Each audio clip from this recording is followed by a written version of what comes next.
Selamat pagi siswa-siswa, apa kabarnya hari ini? Semoga semua dalam keadaan yang sehat dan tetap semangat untuk belajar. Hari ini siswa kelas 4 akan belajar tema 1, khususnya subtema 2 untuk muatan pelajaran bahasa Indonesia dan ilmu pengetahuan alam. Hari ini kita akan fokus belajar yang pertama, mengidentifikasi gagasan pokok dan gagasan pendukung dalam peta pikiran. Yang kedua, mengidentifikasi fungsi bagian telinga. Dan yang ketiga, menjelaskan cara merawat telinga. Nah, anak-anak, ibu ingatkan sebelum belajar jangan lupa untuk berdoa. Nah, kita langsung pada materi.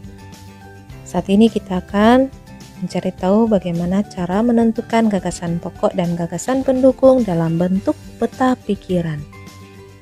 Nah, caranya yang pertama, anak-anak harus membaca paragraf dari teks dengan teliti atau dengan saksama.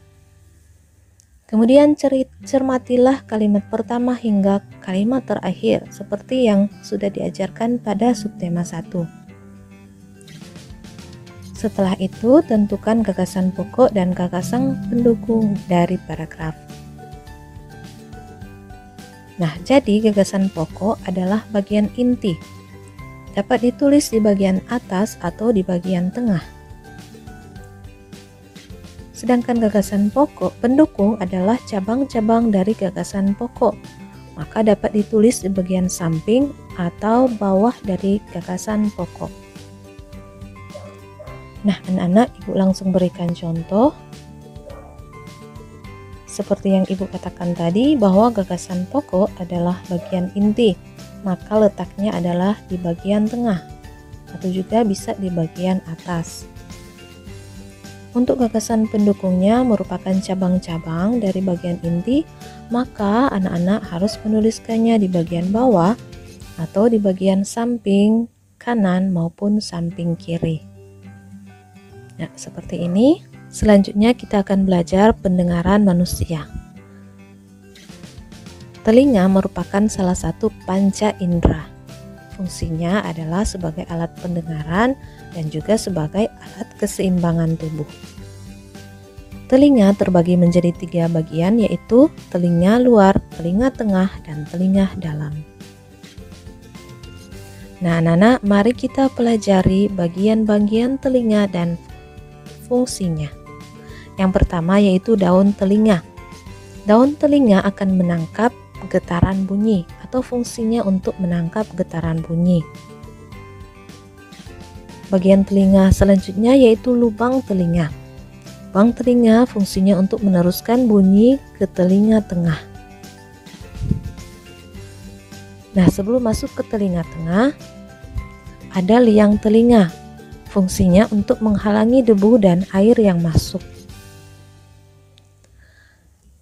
Selanjutnya, ada gendang telinga. Fungsinya yaitu menerima getaran bunyi dan meneruskannya ke tulang-tulang pendengaran.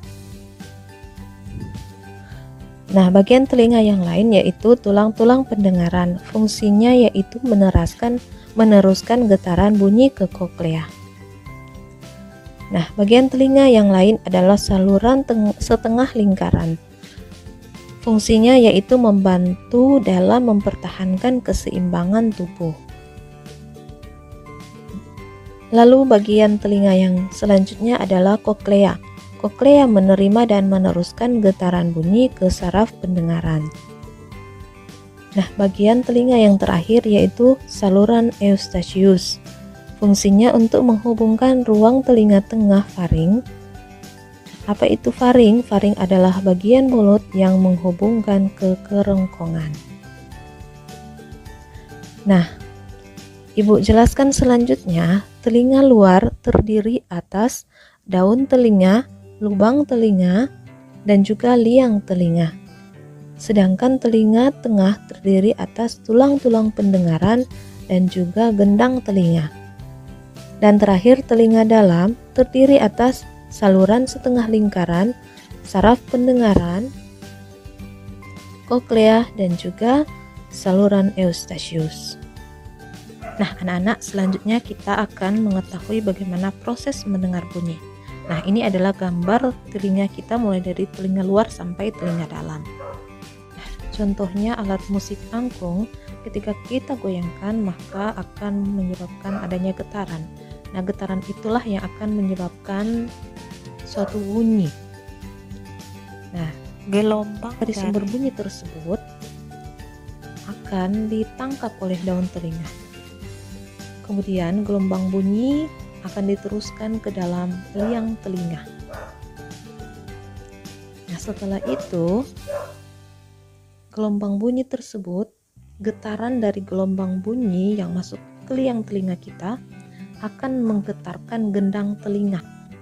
Lalu getaran gendang telinga menggetarkan tulang-tulang pendengaran. Setelah itu koklea menangkap getaran dari tulang-tulang pendengaran dan mengirimkannya ke saraf pendengaran. Di saraf pendengaran, disitulah akan mengirim rangsangan bunyi ke otak. Otak yang menerjemahkan bunyi yang didengar. Nah, setelah kita tahu bagaimana proses mendengar bunyi, selanjutnya kita harus tahu bagaimana cara merawat dan memelihara kesehatan telinga kita. Caranya yaitu, yang pertama bersihkan telinga bagian luar secara teratur menggunakan kapas yang bersih. Kemudian anak-anak jangan mengorek-ngorek telinga karena dapat mendorong kotoran lebih dalam dan kotoran akan semakin menumpuk. Kotoran yang menumpuk tentunya akan dapat mengganggu pendengaran. Bahkan lebih parah lagi akan mengakibatkan robeknya selaput gendang telinga. Jika kotoran telinga banyak, anak-anak ingat ya, pergilah ke dokter THT untuk dibersihkan. Dan jika ada suara memekakan telinga atau ada suara yang kuat yang berbunyi sangat nyaring, segera tutup kedua lubang telinga agar gendang telinga anak-anak tidak rusak. Nah, saatnya mencatat tugas. Di sini ada satu teks keragaman yang menyenangkan.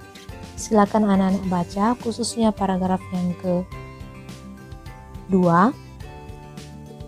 Silakan baca dari kalimat pertama hingga kalimat terakhir.